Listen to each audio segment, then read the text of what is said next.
somebody says something out loud, it's 10 times more powerful than if they think it. And then as we started to study the data, particularly data that was just reinforced by Christine Porath from Georgetown and Harvard, that negativity is a multiple of 4 to 7 times more powerful than positivity. So think about that. If I say something out loud, it's 10x. If it's negative, it's 4 to 7 times more powerful. Just if you follow the data and you say stupid shit out loud, ultimately you're predicting and perpetuating exactly what you don't want to have happen. And who's always in control of what Tom Bilyeu says?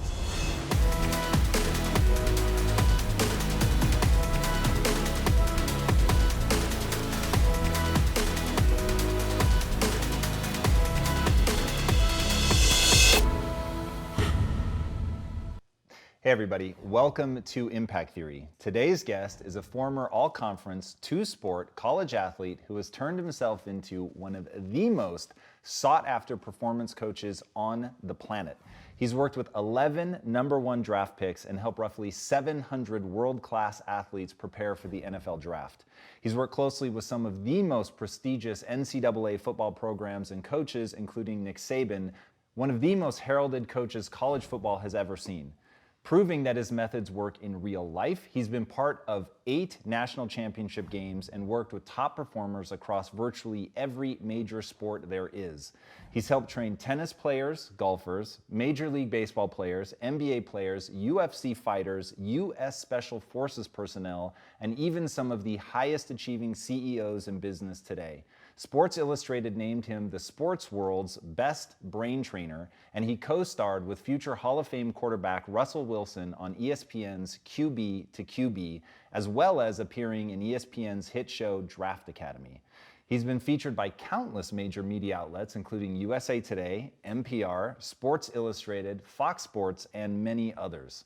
So please, help me in welcoming the man the highest performing people and organizations around the globe bring in when they need that winning edge. The CEO of Limitless Minds and the author of It Takes What It Takes, Trevor Moawad. What's up, brother? Hi, man. Welcome. Great to be here. Dude, it's great to have you. What a privilege. Anybody that is deep into the world of the fundamentals of thinking has me at hello. Yes. And I love that that's basically the thrust of your book, is there is a way to think that will be useful for you and there's a way to think that won't be. Yes. All right, so now diving into, there's really 2 concepts that I think set you apart. You've got just how powerful negative thinking is and some of the stats around that, which are pretty terrifying, and some of the stories that you have on that, which are, I think, will really shake people out. Yeah. And then, of course, there's neutral thinking. So I think that's sort of the next 1, 2 that we should walk through. Yeah, and then I think probably the third part of that would be sort of the impact of behavior, of identifying behavior. But what I learned ultimately, my dad was the president of the National Association for Self-Esteem. Most people probably don't even know there is that. And he was one of the first authors of Chicken Soup for the Soul. So for anybody that's probably above 35, that they would know that. But the power of positive thinking never resonated with me. And when I was young and I was 18 years old and I'd drop out of college and I was diagnosed with an initial diagnosis of cancer, and it turned out to be shingles and a number of other things, I did start to understand quickly that, well, I don't know if positive thinking works all the time and that the data is anecdotal. I do know that negative thinking does work, and it works negatively. And one of the things is I would start at Alabama and I would start with the Jacksonville Jaguars and I would start with the Miami Dolphins. I started to realize, and even looking back to a young age, that nobody wants to be told to be positive. That positive thinking is probably the #1 reason this industry has not grown in my 44 years of living. Positive thinking in many cases repulses people. You're telling me to be positive and I'm going through a divorce. You're telling me to be positive and I threw 3 interceptions. You're telling me to be positive and I got to deal with this president. You're telling me to be positive and I got this current situation. You're telling me to be positive and I got this health situation. So then what's the alternative? Well, the alternative has always been negative. So when we would get to the University of Alabama, you have this finite window of time. How long could you influence? Everything comes down to influence. Would you agree? Yeah. Whether it's your family, your kids, whatever the circumstance or the situations. So the NCAA gives you 22 hours to influence your players over a week. And so when you look at the human performance, you look at nutrition, you look at strength and conditioning, you look at fatigue science, you look at all these different things. Coach Saban believed that there had to be some emphasis on psychological education. And so how are we going to do that, and how is it going to be efficient? Well, most people think of sports psychology as treating somebody who has a problem. Nick Saban didn't look at it that way. He looked at, how do we make our best players better? How do we take great players and make them greater? And then how do we have an educational platform for all 120 players? And a college football team is a business. It's 120 employees, and you lose 35% of those employees every year. And it's an EBITDA-driven business where when you succeed, you get more sponsorship. And as you get more sponsorship, you make more money. And as you make more money, the school makes more money, and everybody benefits. And it all happens from winning. But if your best players leave every year in that 35% and they take their great behaviors and their great habits and their great mindset with them, then you're in trouble. So you have to develop programmatics. You have to develop a system. I mean, you look at Quest and what you guys did, that ultimately when you were going to sell it or you're going to evolve, that there had to be, if we're going to create the ultimate metabolic type of food, or we're going to limit, like, the recipe has to be the same so you're not the only one that can cook it. So ultimately, psychologically, we had to come up with a plan for everybody. I think that learning how to meditate and regulate your breath is important, but to me, I think that's AP chemistry, and we need an 8th grade version where we just know, okay, that there's a table of elements, and we need the basics. And so that's what we did. When we started to study, what we learned was that negative thinking was the most powerful element that our players were combating. That negative thinking was weaponizing them against them. So how's negativity carried? Well, is it your internal thoughts? Well, if you're dealing with trying to change internal thoughts, then you got to go to affirmations, and you got to go to imagery, you got to go to visualization. Very difficult skills. Well, we started to look at the externalization. Well, if somebody says something out loud, it's 10 times more powerful than if they think it. And then as we started to study the data, particularly data that was just reinforced by Christine Porath from Georgetown and Harvard, that negativity is a multiple of 4 to 7 times more powerful than positivity. So think about that. If I say something out loud, it's 10x.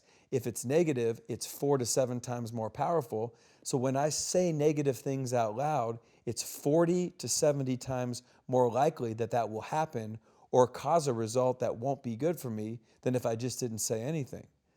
So as we were going into our second year at Alabama, and we were going into our first year at Florida State, and we were ultimately going into our second year at the University of Georgia, we made a bet. What if we could just get our players to not say stupid things out loud?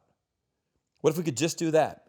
Not teach any element of positive thinking, but eliminate conversations about the heat, complaining about coaches, complaining about circumstances, complaining about situations, verbalizing negativity.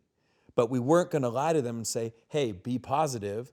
We just taught them the data. And then what we did was some of the things that you noticed in the book, the stories in and around negativity are incredible.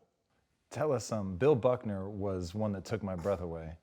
So Billy Buckner, who just passed away recently, was an incredible, an 8-time Gold Glove, a great baseball player for the Boston Red Sox. Well, he made a mistake in sports that would be one of the biggest sport bloopers in history. And in 1986, he let the game-winning run score on a ground ball through his legs that ultimately would give the Mets the World Series. Now, I was just watching an ESPN E60 Jeremy Schaap story, and I saw an interview that was done in 1990 that resurfaced in 1995, where Buckner was interviewed 12 days before the World Series, and he said, the dreams are to win the World Series, and the nightmare would be for me to let the game-winning run score on a ground ball through my legs. And then ultimately that's exactly what would happen. Now, by saying that out loud, what did he do? He didn't make it happen, but he increased the probability. And this is what I want people to understand. Your internal thoughts are all over the place.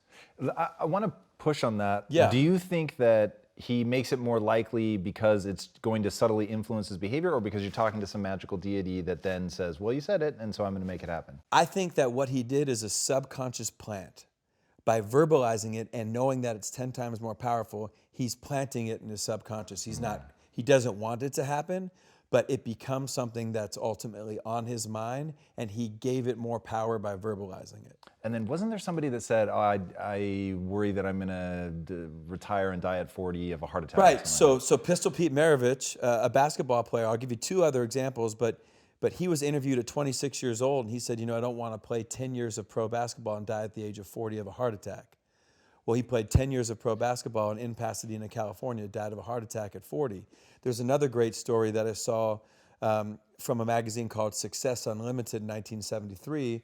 A guy is hired to fix a refrigerated boxcar in back of a train. He goes into the train, he panics, gets himself locked inside the boxcar. So now he's pounding on the door, there's nothing to do. He starts to panic and thinks he's going to freeze to death. He finds a pen, he starts writing down, Tom, what's going through his mind, and he writes down, I'm becoming colder. As people, one of the things we do to ourselves is observe and report. I'm not playing well, I'm having a bad day, we're having a bad quarter, my marriage isn't going well. We observe and report. Still colder now, he writes, nothing to do but wait. Half asleep, I can hardly write. Finally, he says, these may be my last words. And I'll show you the article. They open up the boxcar many hours later, and they find him, and he's dead. But the temperature inside the boxcar was 56 degrees. That's so crazy. The freezing apparatus was broken. There was plenty of air in the boxcar. There was no physical reason for his death. The best they could say is somehow he talked himself into dying. And as you know, the book covers the psychogenic death in and around the Korean War. When the Korean War, 1/3 of all American POWs died, and they said that one of the things that was done in the POW camps was the negativity. They manufactured articles about the United States being bombed. They withheld all positivity. They didn't give them any mail. Believe it or not, there are regulations for POW camps throughout the world. And ultimately, they filled up these healthy American soldiers with all this doubt. A priest would end up calling it give-up-itis, and healthy American soldiers over a period of days would walk over to a corner, sit down, and die of broken hearts. So negativity is the most powerful thing we're combating. Look at our politics today.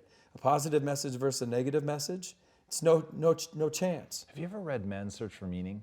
I haven't read that. Tell me about you're that. going to love it. So Man's Search for Meaning, Viktor Frankl's in a concentration camp. Yes. It's actually in multiple, if I remember right, he was in 5 different concentration camps. Yes. And ultimately, he says that you could tell within 72 hours when someone was going to die because they would give up. Yep. And he said once they gave up, then it was a 72-hour clock. They no longer knew why they were fighting, and they would just die. Right. And he was like, but the people that kept a mental image of what they were suffering for, like what it was they were going to do once they got out for their family, for whatever, he said that they would push through. And it just, I mean, look, there's obviously 1,000,001 reasons to die in a concentration camp. Right. But the fact that even in the concentration camp, they could go, 72 hours, we can peg it because we've seen that person give up. Right. Like, that's just crazy to me. Well, and I just think when I think about being 7 years old in the Tacoma Golf and Country Club and walking off the golf course, and my dad, everybody called him Mr. Positive and this and that. But in fairness to my dad, when he was raised and he was teaching, the only thing was positive and negative.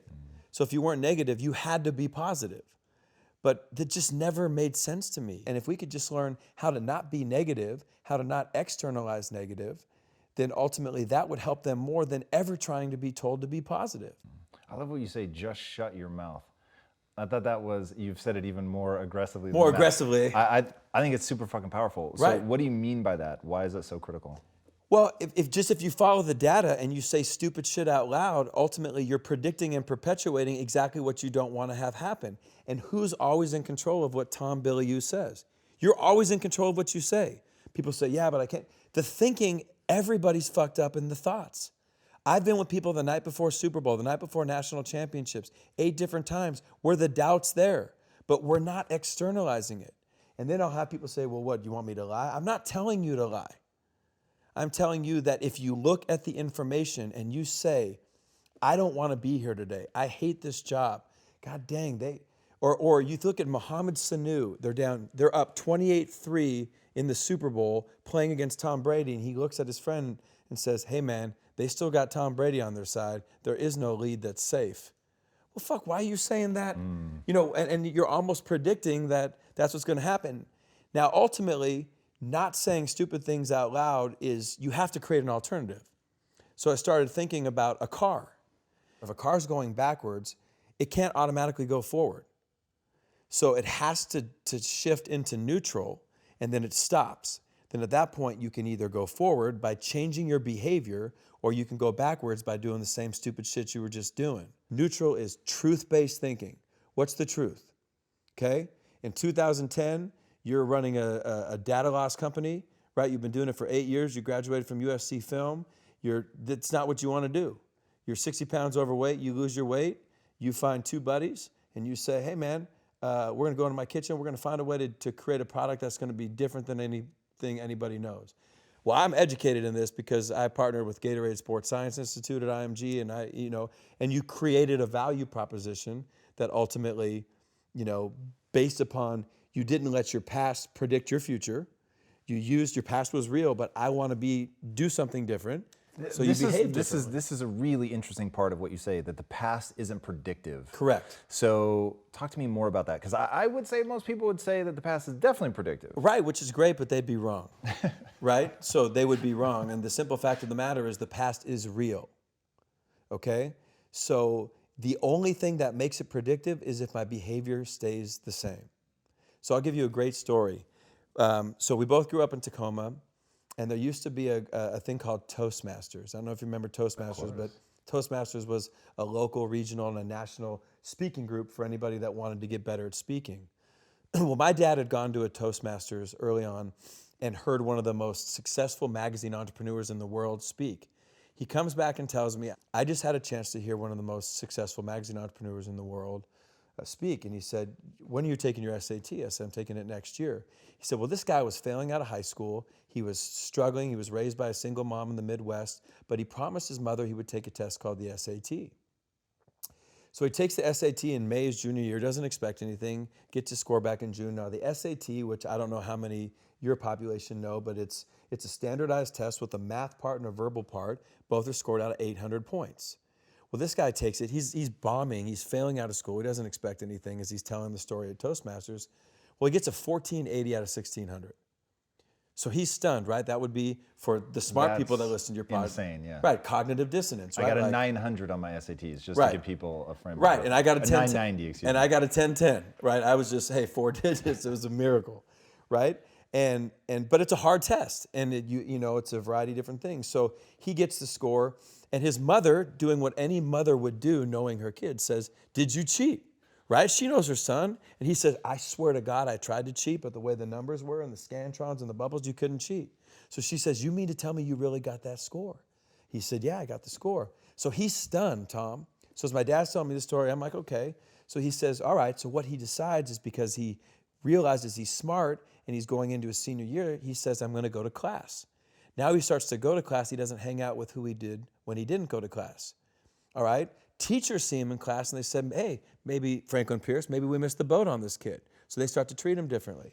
Well, as the guy would tell the story, he graduates, goes to a community college, goes on to Wichita State, goes on to the Ivy League, and becomes this massively successful magazine entrepreneur. So I said, okay, well, the guy was always smart. He just needed a standardized test to unlock it. My dad said, no, that's not the story, and this is what I want you to understand. He said, 12 years after all this guy's success, he gets a letter in the mail from Princeton, New Jersey. Doesn't think anything about it. The next day, his wife says, you're going to open it. He opens it. True story, turns out the SAT board will periodically review their test-taking procedures and the policies. The year he took the test, he was one of 13 people sent the wrong SAT score. His actual score was a 740 out of 1,600. And he said, people think my whole life changed when I got the 1480. But what happened? My whole life changed when I started acting like a 1480. And what does a 1480 do? He goes to class. Well, this is one of the first stories I would share when I had my opportunity at Alabama or Florida State or Georgia. So A, your language is powerful, but number two, your behavior is way ahead of your success. And so many people let their feelings dictate what they do as opposed to throw your behavior out there. Russell Wilson's 5'10". He shouldn't be playing pro football, but he behaves like the best quarterback in the country, and he's done that since before he was at that level, and then his feelings and emotions and his skill caught up to that behavior. I think the lesson my dad was trying to teach me ultimately was, in addition to my language, what I do, not how I feel about my past, is going to determine who I am in the future. And that's what I think neutral thinking is. And I think neutral thinking isn't just thinking, I think it's behavior, and I think it's language. And so your behavior is what's going to change you. But you also have to start by asking yourself, what do I want and why do I want it? Why don't I have it? What am I willing to do to get it? And I do think in terms of listening to one of your earlier podcasts, I do think there's value in writing things down, but in a really simple way. I've learned probably the most things through the best athletes in the world, and Michael Johnson, who had the gold shoes. I'll never forget, Drew Brees were training for the NFL Combine in 2001. There's 18 guys. Michael just finished winning his 4th gold medal, and he comes in and he's just a badass dude. Fastest man alive at that Fastest man alive at that point.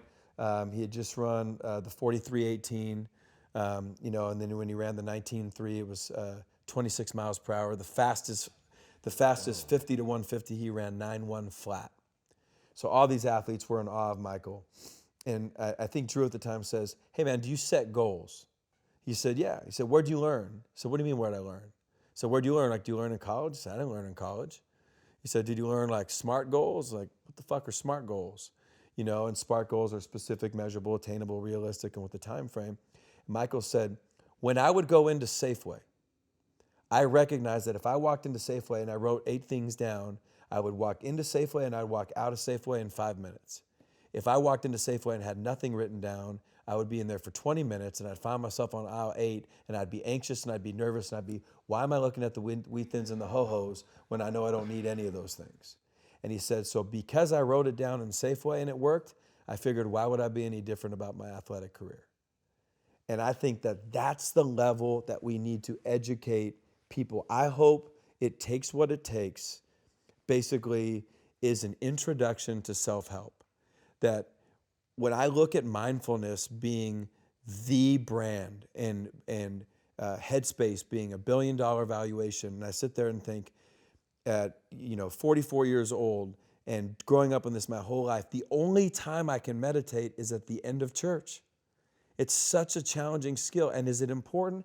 Absolutely, it's important. Are affirmations important? Absolutely, they're important. Are changing from the inside out important? Yes, but they're not the starting points. Don't say stupid shit out loud. Be mindful of what you consume. If I watch 3 minutes of news, it increases my probability by 27%. I'm going to say I had a shitty day. That's crazy. Right? When I was going through, a divorce, I had a lawsuit, I had some health challenges, all these different types of things. If I'm listening to Jake Owen or Sam Hunt, I love New Country, but New Country makes me just want to go run and jump off a cliff. It makes me think I'm never going to meet another girl ever again in my life, which I hope is not true. And so what are the things that are in our control? What we watch when we get home, what we listen to when we're in our car, who we talk to when we get on our cell phone, and what we say out loud always as we speak. And I think that those are the powerful things, and ultimately our behavior is what's going to define our success. Yeah, I love that, man. It really does all come down to behavior, and that all of this boils down to what you do on a day-to-day basis, which brings me to a concept that you got from your dad about hope and how powerful that is. How can people use hope? Why does it matter? How does that fit into this equation? Yeah, I think my dad's belief was when you become helpless, you become hopeless. And when I feel like I can control my behavior, when I feel like I'm in control of, even if I'm going through cancer, even if I'm going through a difficult challenge, even if I'm going through a reorg in a business, if I still feel like, okay, this is not optimal, but there's something I can do, then I'm helpful to myself. And when I'm helpful, I'm hopeful. And when I'm helpless, I'm hopeless. So my dad's belief always was to make hope a habit. And that hope is the most powerful medicine that we all have. And then I think we have to believe that we can influence our future. We've got to believe. I believe that no matter what I'm facing, I can influence my future. That just because my first marriage didn't work, that doesn't mean my second marriage won't.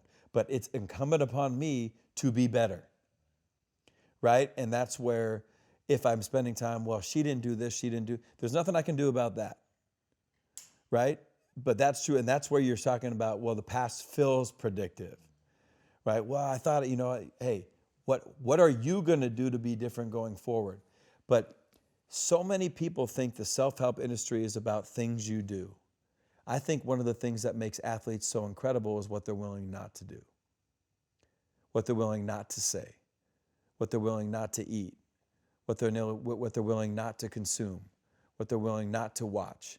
That's what makes, think about, it's January 2020, what are 5 things you cannot do right now that will instantly make your life better? Talk to me about the illusion of choice. Yeah. I think that's so powerful. You know, it was really fascinating. So I was, obviously I've worked in the sports world for a long time, and my first NBA team was the Memphis Grizzlies. And guys love college football. And Vince Carter, who's 42 now, the same age as Tom Brady, and still playing in the NBA, plays for Atlanta. Vince was about 37 at the time. And we had just had 3 players arrested at one of the programs I was headed to in one night.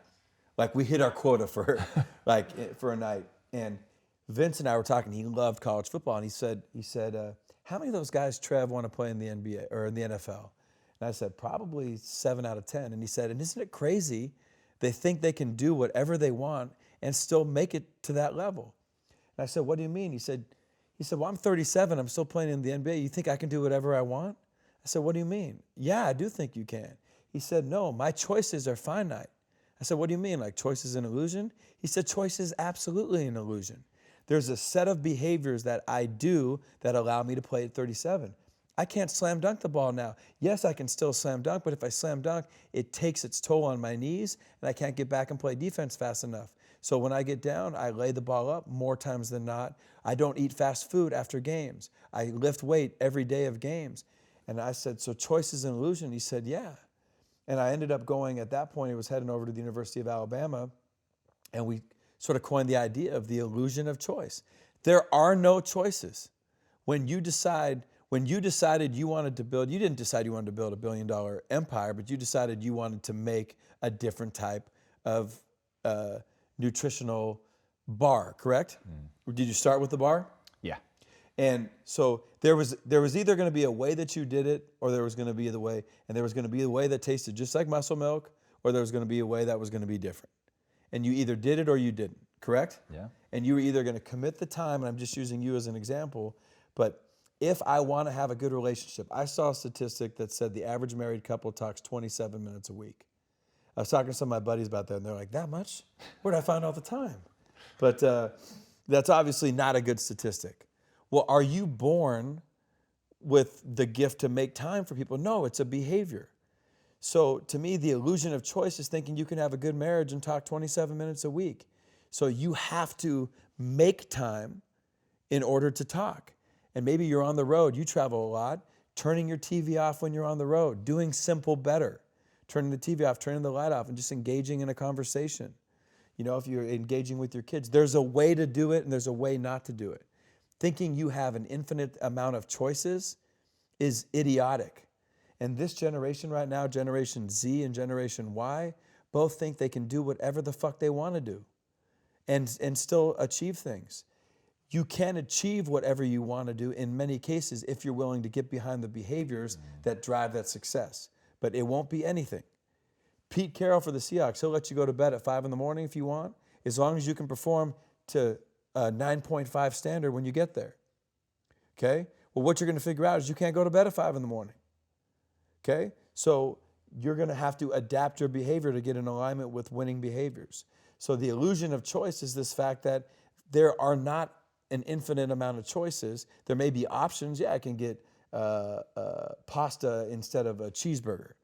But even if I want to maintain a diet or maintain optimal health, then I have to limit how much calorie intake, what type of foods. When I first lost weight, I didn't understand that Gatorade had 800 calories in it. You know, when you drink those 4 Gatorades, even though all you're eating is Lunchables, you're actually like driving all these calories. And it's just, am I doing simple better? And if you want to lose weight, there's a way to do it. Yeah, I love that. That's super powerful that your choices are limited by what you're trying to achieve. Right, there's a finite amount. Yeah, that's really smart. Yeah. Where can people connect with you, find out more about what you're up to, get the book? Yeah. So the book right now is at thinkbig-gofar.com/book. but they can get it on Audible, they can get it on HarperCollins, they can get it on really any different environment. I've kind of only had Twitter for a couple years, so I'm just learning how to do social media. So they can follow at Trevor Moawad, TrevorMoawad. I think we've done a nice job. And then in the sports world, I have the Moawad Group, which kind of works with athletes, and then Limitless Minds is our business that works with corporations and executives. Nice. All right. What is the impact that you want to have on the world with all these things that you're doing? I want to demystify thinking. I want to demystify it. I don't want people to feel like it's only for people that are really, really bright. I want to demystify the idea that change is a challenge. Nice. I like that. Well, guys, I love that he is taking a new approach to thinking, whether it's just understanding the difference between positive and negative and understanding that there's something else in the middle, or all of the nuanced stuff that he goes into the book. I think they're incredibly powerful tactics that you will find immeasurably useful in your life. Check out the book, engage with him on social. It will definitely allow you to get to that next level. And speaking of next level, if you haven't already, be sure to subscribe. And until next time, my friends, be legendary. Take care. My man, Trevor, thank you, dude. My pleasure. That was wonderful. The greatest fear in modern times is what other people think. So our job is to love others and not give a shit what they think of us. Because we only get one emotion at a time. That's how our brain works, one emotion. So our job